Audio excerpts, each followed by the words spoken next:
I agree with you, and the committee members know this, that our public school system is not working for too many of our kids, particularly those living in poverty. I think that's utterly unacceptable, and the fact that we don't pay attention to it, the fact that we treat America's children like they're someone else's children, I think is something that this generation is going to have to pay for in the future. Every kid in this country should have access to a great public school. I support parents' choices among high-quality public schools and charter schools, and I think plays a critical role in education. But the goal for me has never been school choice for its own end.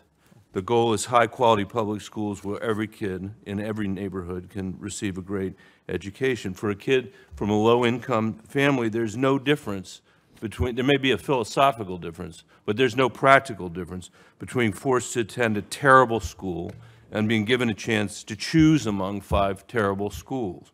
That's no choice at all, and it's certainly not a meaningful one. In Denver, we made a different deal, a deal that said we're going to create a public choice system, we're going to authorize charters, we're going to create innovation schools and strengthen traditional schools. But without exception, we demanded quality and implemented strong accountability. And as far as I can tell, Detroit and Michigan, to a degree, has followed exactly the opposite path.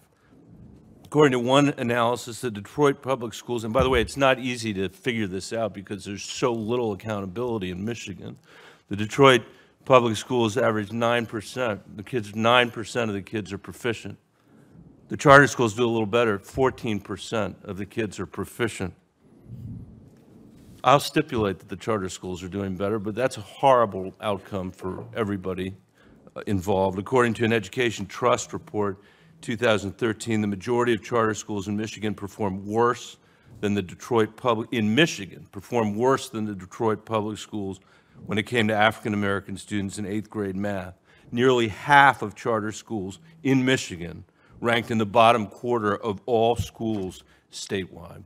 So my question is this, not a false choice about whether we should have choice or whether we shouldn't have choice. We should have choice.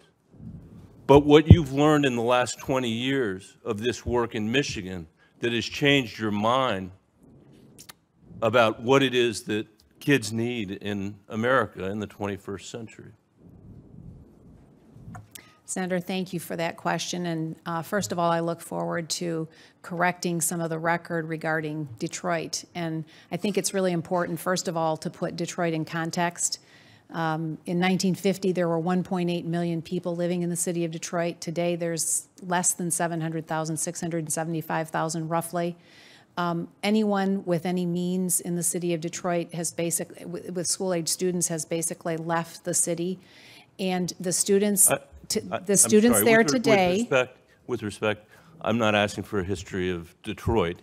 What I'd like to know, what I asked about was the last 20 years of school reform that you've been so involved with in Michigan. Yes, but you were referring specifically to the Detroit schools. And right.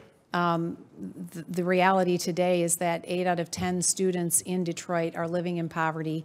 Nobody accepts that the results in Detroit overall are acceptable. There's clearly room for a lot more improvement, but the reality is that more than half of the. I'm sorry. I'm sensitive because I'm not going to get a second round of questions. What have you learned about the failures of the Detroit public schools and Detroit charter schools that has informed your decision making as the Secretary of Education? What went wrong there that's going to go right in cities all across America as a result of your philosophy about how we ought to move the country forward? Actually, I believe that there's a lot that has gone right in Detroit and in Michigan with regard to charter schools. And the notion that there hasn't been accountability is just wrong. It's it's false news. It's not correct at all.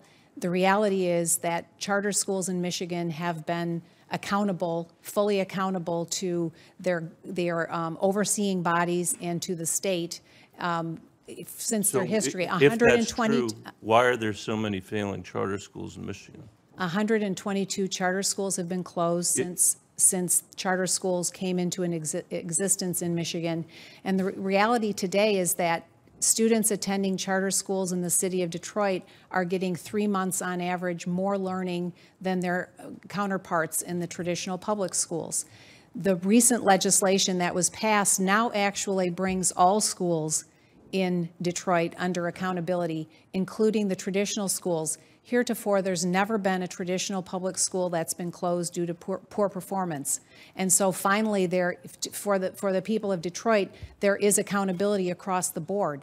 And I'm pleased and Mr. thankful Chairman, that that's the case. I'm out of time, and I apologize. I'd like to say this, Mrs. DeVos, thank you for your willingness to do this, and I'd like to invite you to Denver, to the Denver Public Schools, if you'd be willing to come to see what we're working on there. I would love to do that.